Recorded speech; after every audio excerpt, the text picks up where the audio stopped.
भागवत नाम से दो ग्रंथ हैं, एक श्रीमद् भागवत और एक श्रीमद् देवी भागवत।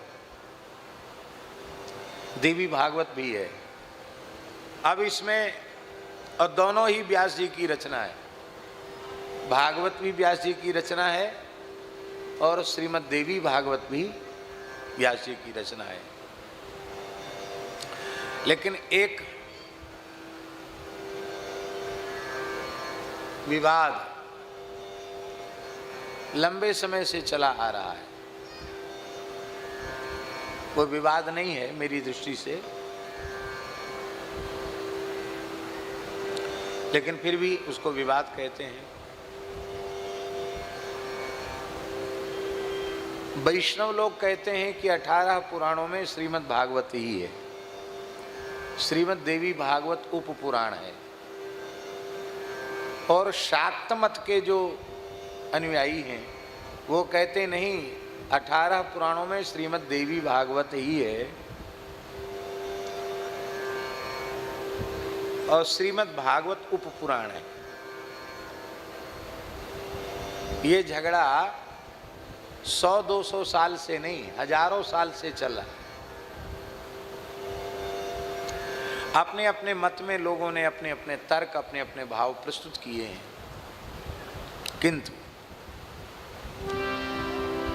जब दोनों ही कृतियां व्यास जी की हैं तो व्यास जी की बात को परम प्रमाण मानना पड़ेगा। भाई हम अपना विचार रखेंगे, आप अपना विचार रखेंगे, पर हम ग्रंथ के प्रणयनकर्ता तो नहीं ना है। ग्रंथकर्ता जो विचार देगा उसे ही सर्व प्रामाणिक माना जाएगा। तो ये बात हम कोई सुनी सुनाई नहीं कह रहे हैं, पुराण में हमने स्वयं पढ़ा है। भगवान कृष्ण द्वैपायन व्यास कहते हैं कि 18 पुराणों में जिस पुराण में वृत्तासुर के 4 श्लोक हैं वही श्रीमद् भागवत 18 पुराणों में परिगणनीय है। ये मत किसका है? कृष्ण द्वैपायन भगवान श्री वेदव्यास जी का।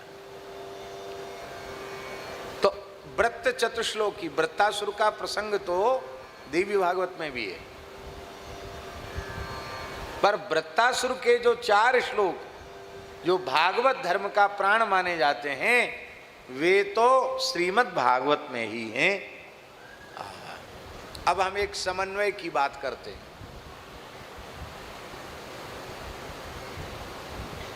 जिसमें किसी से कोई विरोध नहीं, दोनों का झगड़ा खत्म।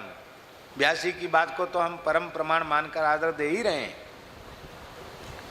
पर भागवत, श्रीमद् भागवत महापुराण ये नाम है।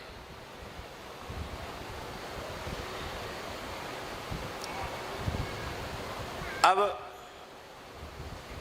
भागवत शब्द की उत्पत्ति क्या होती है?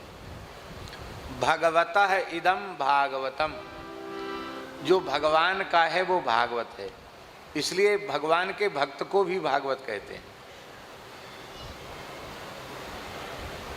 भगवतः इदं भागवतम। अच्छा, जो भगवती का है उसको क्या कहेंगे? जो भगवान का है उसे भागवत कहेंगे। भगवत्याः इदं भागवतम, जो भगवती का है उसे भी भागवत कहेंगे। इसलिए भगवतः भगवत्याश्च इदं भागवतम, जिसमें भगवान की महिमा है वो भागवत है, और जिसमें भगवान की अभिन्न शक्ति भगवती की महिमा है वो भागवत है।